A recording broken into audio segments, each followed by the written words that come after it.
Hello, everybody. My name is Anthony Chapman. I'm the host of Gulf Coast Real Estate Show. I want to welcome you to our show today. Today, I have a very, very special guest. I am so excited to have this lady with us today. I have with me Linda Kaufman. She's a senior loan officer at CMG Financial. And let me tell you why she's so special to me. She did my mortgage. I knew that if I worked with her, that any challenges she ran into, she would overcome. I've done hundreds of deals since I've been in real estate with Linda. Well, maybe not hundreds, but Well, tens and lot. tens and tens. We've done a lot of deals, transactions together over the years. And I've seen your tenacity, I've seen how she works. So I said, when I buy a home, this is the lady that I want to do my loan. And I send all of my buyers to Linda. If you don't already have a mortgage broker and you come to Chapman Real Estate Company, you're going to get referred to Linda. Good morning, Linda. How are you? Good morning. Thank Yeah. you so much for inviting me, Anthony. It's a pleasure to be here. You're welcome. I know you tried a couple of times, and I apologize for that. The beginning of the year was a bit crazy. It's okay. I understand that you're awful busy, and I'm so appreciative that you just take this time out of your busy schedule to meet with us today. I am never too busy for you. I wanted to help our would-be homeowners to learn a little bit about the purchase process. I've been talking over the past few weeks about how important it is to have a good team when it comes to buying real estate. It's something that you should not attempt on your own. If you're buying, you don't have to worry about commissions because most of the time the seller is going to pay the commission, and the seller almost always is represented. So it's important that the buyer be represented as well, and that starts with me, your real estate agent, Chapman Real Estate Company. But just as important, or perhaps even more so, is the loan officer that you choose to work with, because you want someone who's going to be dedicated to the process. You don't want someone who cherry picks the easy transactions, or someone that's going to get discouraged and push your file aside when they run into challenges. And that's why I like working with you. You don't understand what no means, and I love that. That's Neither true. do I. There's no such word as no. We only say maybe, not right now. So to jump into it right away, let's talk a little bit about pre-qualification. Why is it important when you're getting ready to go shopping for a home to get pre-qualified? It's very important. And the main reason is because your first-time buyers definitely get excited about shopping. And so they go to Realtor.com or any other entity that posts listings. They find what they think is their dream home. They call the realtor, and the realtor's first words out of their mouth are, have you been pre-qualified with a loan officer? And when the answer's no, immediately everything comes to a screeching halt. So by calling a lender first and taking the time to make an application, allow that lender to access your credit, analyze all the moving parts of your income, credit, and debt, and let you know up front what they believe you can be approved for. And it's kind of a two-part thing, because the other question is, well, are you paying rent now? How much are you paying? And what is your comfort zone with a monthly payment? I use both of those in my pre-qualifications, and I then reach back out to the customer and let them know exactly where they are. And by the same token, as you said, if they're not quite there yet, then I immediately jump into action to let them know what they can do to get there. And you don't leave them on their own. You No. tell them what we can all do together. We hold your hand through the process and get you qualified if you can't be qualified right now. Another reason it's important to get pre-qualified is, as a realtor, I really, really hate taking someone out and have them fall in love with their dream home that's way out of their budget. And it turns out after they get the credit check and the income verification, it turns out that you may not be able to qualify. And that's very dejecting. I hate doing that. I don't Yes. like doing that. I want you to know in advance where we should be shopping. What price range we need to be looking at. And it's very helpful. And what are the steps to get pre-qualified? Well, it's really very simple. Many people like to go to a website and input their own information, and I do have a website set up where they can go to do it on their own. I prefer to speak to the customer, and the reason is, as I'm asking for information such as their name, social security number, date of birth, current address, their employment information, etc., I'm able to pick up information I wouldn't otherwise know and ask them questions along the way so that we don't have any surprises. There may not be a line on the application, for instance, to say, yes, I'm paying child support, or they may leave that blank. But if I know in advance that they're paying $300 a month in child support, I make sure that's factored in to the debt to income ratio. So I like to be hands-on. I like to make a friend, so to speak. I like people to know that I'm there for them. Many, many, many years ago, I started off as a realtor in Houston. So I'm a 24/7 kind of a girl. And I tell them right off, you may text me, you may call me, you may email me. If I'm on another line, I'll always get back to you because I want them to feel that they can ask questions at any time. I think the give and take is really important. Good, excellent. Likewise, if they're receiving $300 a month in child Yes. support that they can verify, then Right. that helps them qualify Absolutely. for even more home than they Absolutely. normally would. And you definitely are 24/7. I love the email updates you give me throughout the process. I had a transaction recently, and the lender just kept me. The buyer chose the lender. They preferred to work with that lender, and of course, I went along with it. I wanted to sell the property. However, that lender I was totally in the dark. I never knew what was going on. And it's such an uncomfortable feeling when the buyer calls me and asks me questions. I'm going, I don't know, because they didn't update me. They won't give me any information. Is the appraisal back? Did it come in at the right price? Do we have a deal or don't we have a deal? Am I just sitting here hoping? I need to be able to give valuable information, and I like that during the process you keep me updated as well as the buyer. So that's a good thing. That way I can be proactive and I can help the buyer accomplish some of the goals that you set up for them. And I love the fact that you do stay involved because sometimes people aren't as technically oriented as you might be. Yep. So if I'm begging for information and they don't have access to provide it in a format that we can use, or they don't understand how to retrieve it, you always step in to help, and that is a wonderful, wonderful trait. I'm a hands-on realtor. I know. I like to help make dreams come true.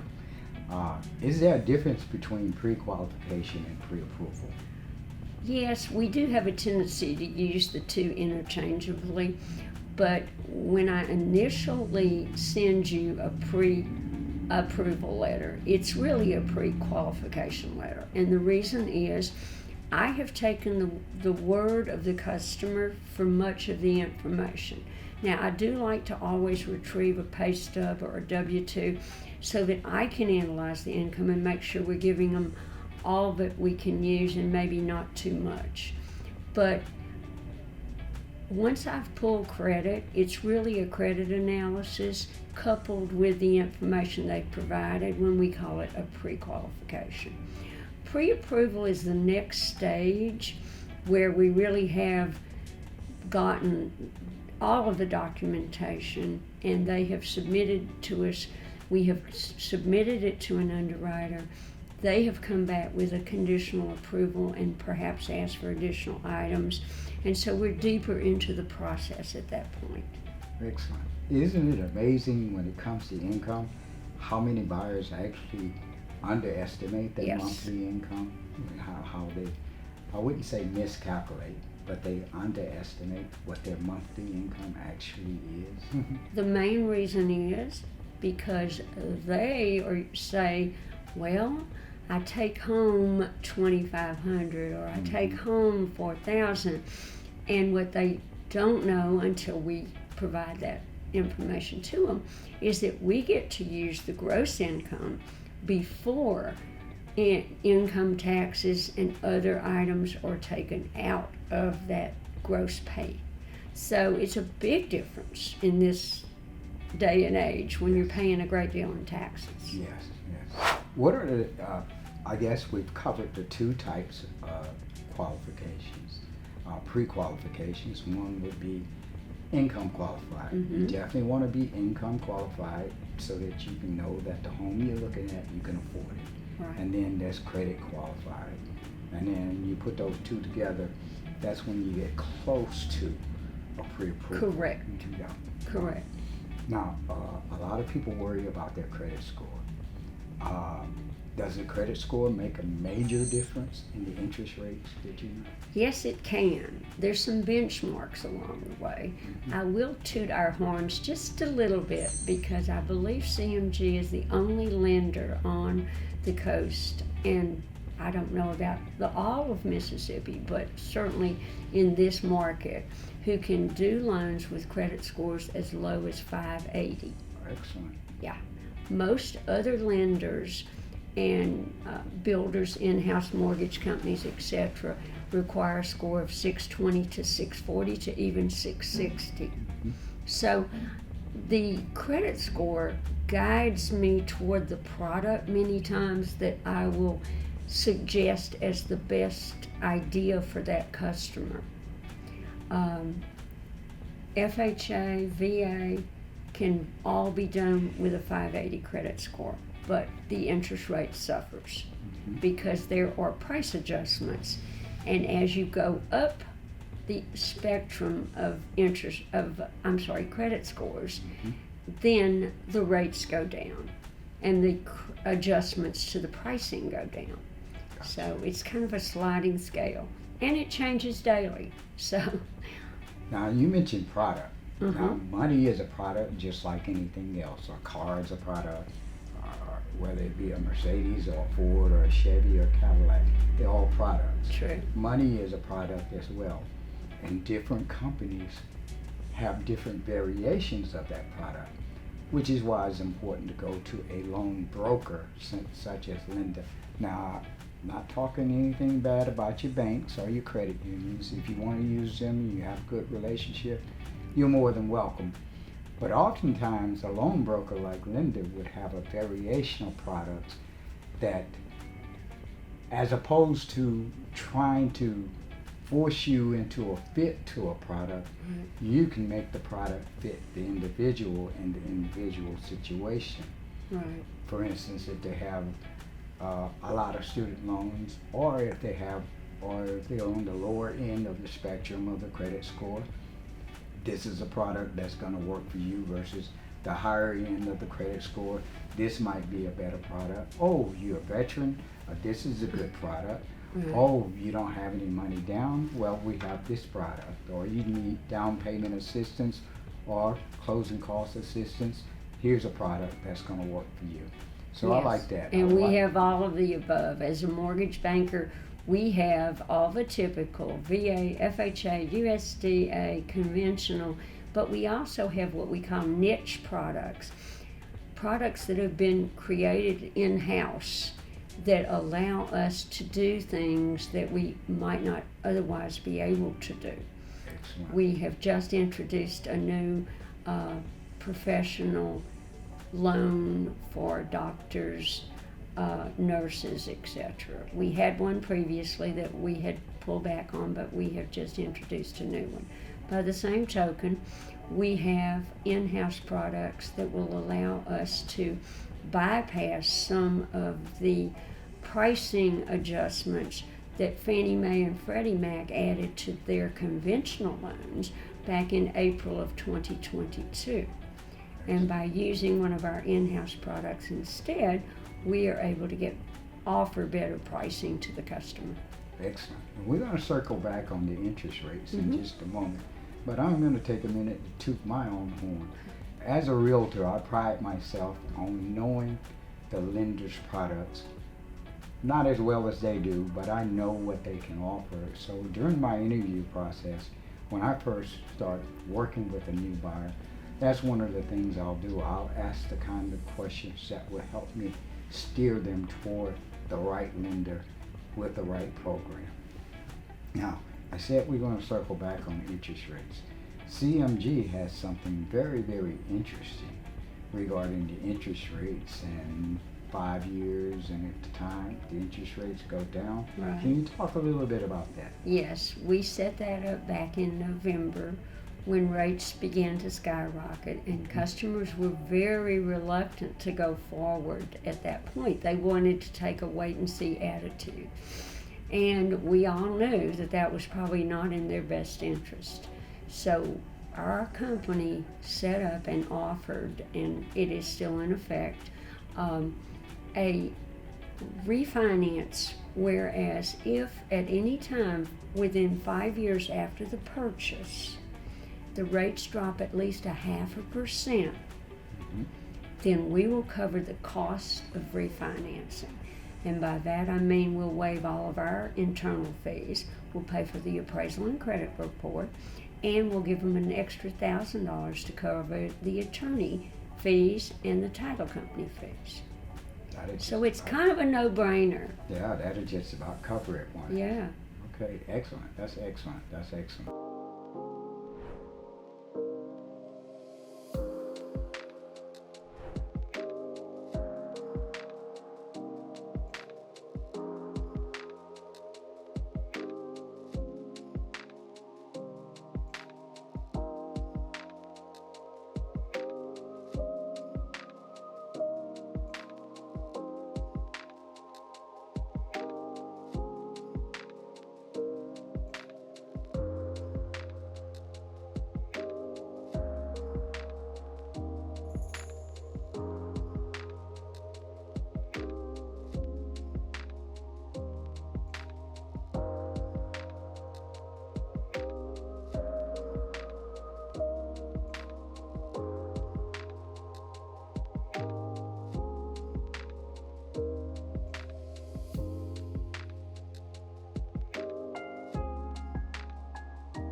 Okay, let's talk a little bit about the credit requirements.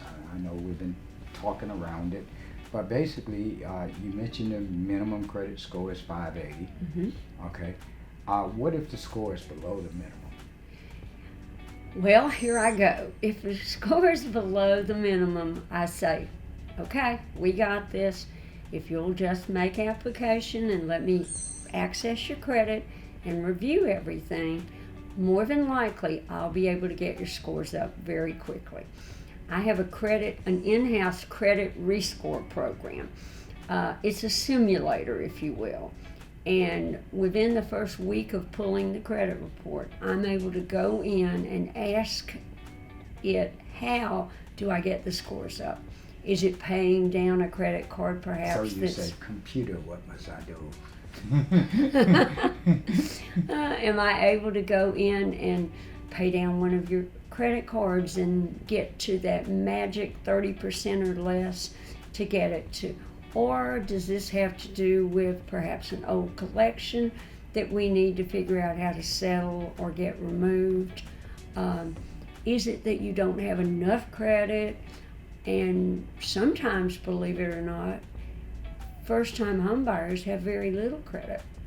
And so there is sometimes that possibility to set up, to apply for a new credit revolving account, set it up, make a charge on it, and 30 days later I will re-pull the credit, and very often the scores have gone up significantly. Excellent, excellent. She's been modest, everybody. She works absolute magic. And the credit rescoring machine that she has is better than the Google machine. It'll tell her exactly what needs to be done in order to get you credit qualified. And it doesn't take a long time. I've seen it happen within 30 days. It's magic. I love it. Well, it is, and it feels good to help people. Okay, that's why I get up every morning. If I see a credit report and I can immediately find that path, then I've got a skip in my step. I can't wait to tell them, and get there so that they can go forward and shop and get that new home. So when you come to Linda, the answer isn't no. The worst, it'll be either yes or not right now. Let's do this. But she doesn't put your file on the bottom of the pile. Actually, in converse, those that she has to work the hardest on goes to the top of the pile. That's true. I am known to be rather tenacious. Yes, extremely, and I've seen that. I love it. I've seen you on some of my transactions with younger people. I've seen you use something you call non-traditional credit. Right. Okay. Non-traditional credit typically means that we would ask the customer. In fact, I had one not too long ago where they had an auto loan, but it was from an odd lender who did not report on the credit. So we had to add that to credit and create that account, so to speak, in order to take advantage of that 12-month history. By the same token, we can use letters proving your credit history. Let's say you have a cell phone in your own name, or you have car insurance.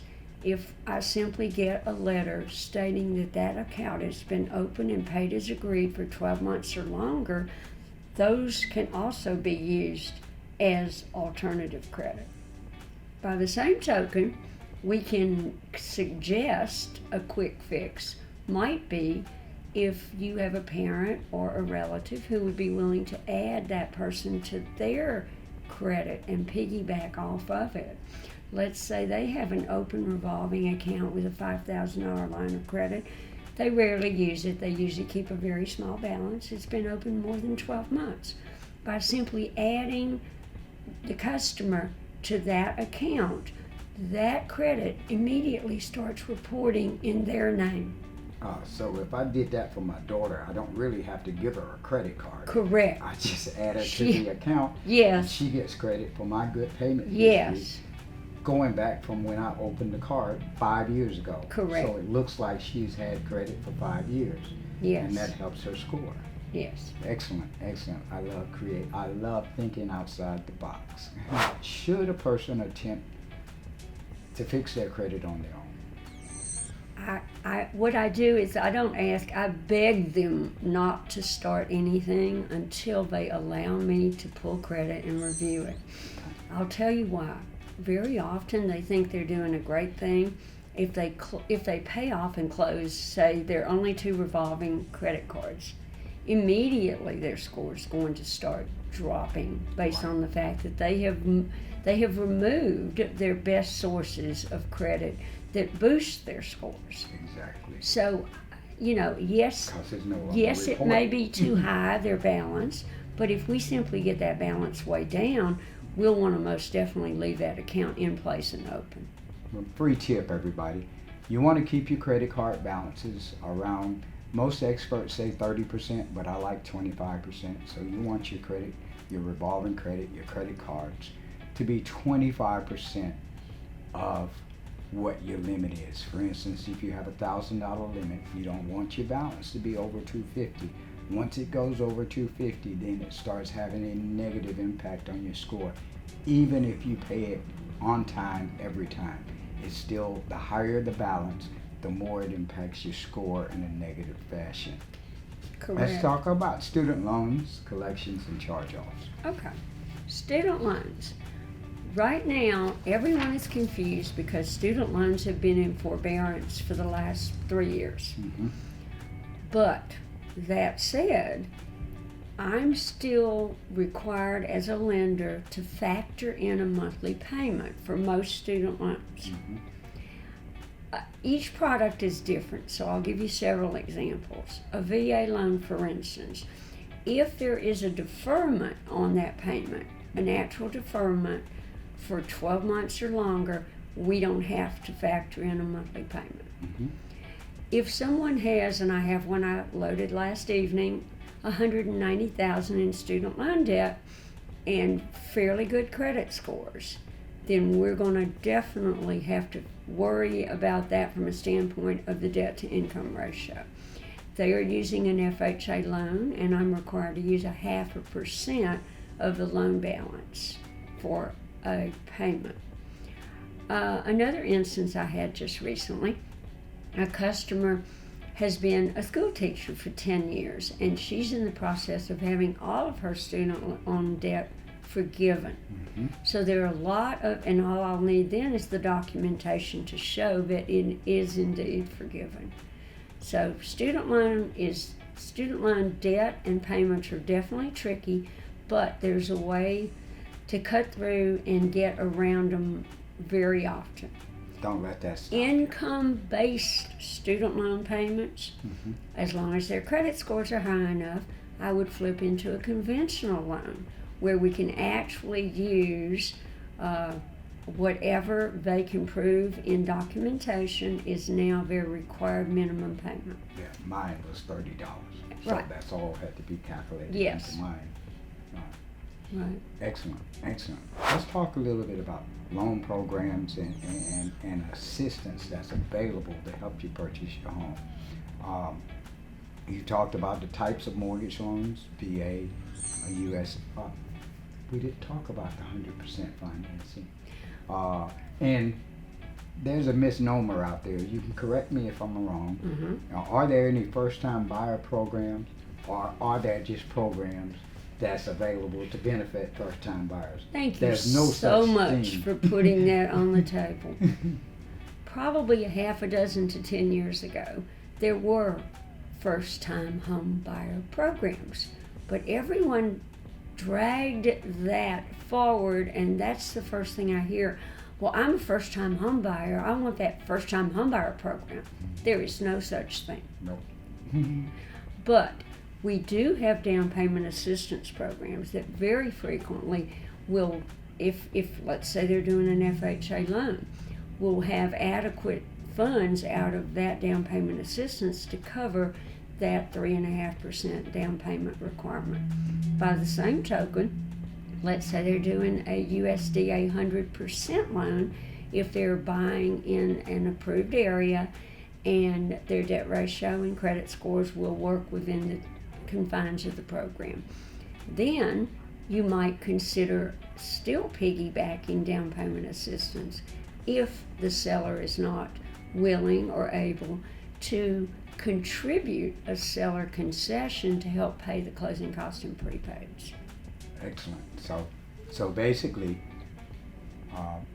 don't let down payment stop you. Don't let closing costs stop you, because there are ways to get it done. If you want to own a home and you're able to own a home, you should own a home. The programs are just phenomenal. I cannot count the number of times when I was selling new homes. I worked for a new home builder. When they come in to do their contract, they put down what's called $1,000 earnest money. And the earnest money, they don't lose. It goes toward the price of the house. But it just says that I'm interested in buying this home. I'm serious about this. So let's go ahead and do the paperwork. Well, they would put that $1,000 earnest money down. I would turn in the contract, and 30 days later, when it's time to close on their home with you and the attorney, they show up with absolutely no money because it wasn't required, because you got them 100% financing, you got them help on their closing costs and all kinds of other perks that made it just easy. So they just show up, sign their paperwork, get their keys, and go to U-Haul. Yeah, and very frequently we're able to give them some of that initial earnest money back if we've covered all the bases for them. Absolutely. Okay, so we've answered the last question I have. How much do I need saved up for down payment? No, you don't need 20% down. Absolutely not. 20% is almost a rarity, to be honest. Yes, if you're coming from California and you've just sold $1 million home and you want to put down a large chunk, then conventional loans are the way to go. And 20% down avoids any private mortgage insurance. But for the most part, unless it's an investor buying an investment property, I rarely see people put down that 20%. So the norm these days, if you can call it a norm, is what? Well, I just got one yesterday that's a builder loan. She's buying a $330,000 house, and she is only putting down 5% on a conventional loan. She has good credit, but the mortgage insurance is so low that she would rather keep her cash in her retirement account. Exactly, and a lot of times you can get a down payment as low as 3.5%. Yes, with FHA, 3.5. In fact, we have a conventional loan with a 3% down payment, but there are a lot of restrictions having to do with income, etc. So, the main thing is, once I see the big picture of the customer, then I know what will work, what won't work. We have a lot of investment products, including a product where a home that needs rehab, either as a primary residence or as an investment property. We have the product for them to purchase it, go to closing, everybody gets paid, they walk away with the keys, we escrow for those repairs. They're made over the next 30, 90, 60, 120 days. It's been such a pleasure having you today. Before we wrap up, is there anything else you'd like to add? Well, I think the main thing is, please don't be afraid of the process. You can tell that I am very hands-on. I'm also very approachable. I'm very easy to talk to. Make application. Let me access your credit. That credit report is good for 4 months. If we don't do something immediately, it doesn't mean we can't get you closed in that 4-month window, even doing credit repair. And it costs you nothing. Some lenders do charge for credit reports, etc. CMG does not. Even my credit repair is free to you. It just takes your participation. And we hope we can get you a house. Anthony and I love handing people the keys. Excellent, excellent. Yes, we do. That is one of my favorite things. That's why I got into this business. I get to help change lives. Oh, yes. I get to help change lives, and I love it. So many people are paying $1,000 to $1,500 a month for rent, and what they don't realize is they're paying someone else's mortgage, whereas they could be paying their own and building equity. Exactly, and that's a program that's a topic for another program. We want to talk about the benefits of home ownership, but you can do the math. If you're paying $1,000 a month for rent, that's $12,000 a year. 5 years, that's $60,000 that you put into someone else's pocket when it could have been going into your own. It's been a great having you today. Thank you. So thank you so much for taking time out of your schedule. Well, and I hope to have you back again soon. Good. Happy New Year to you. Thank you. Let's go out and make some happy homeowners. Exactly. Let's do that. Thank you. All right.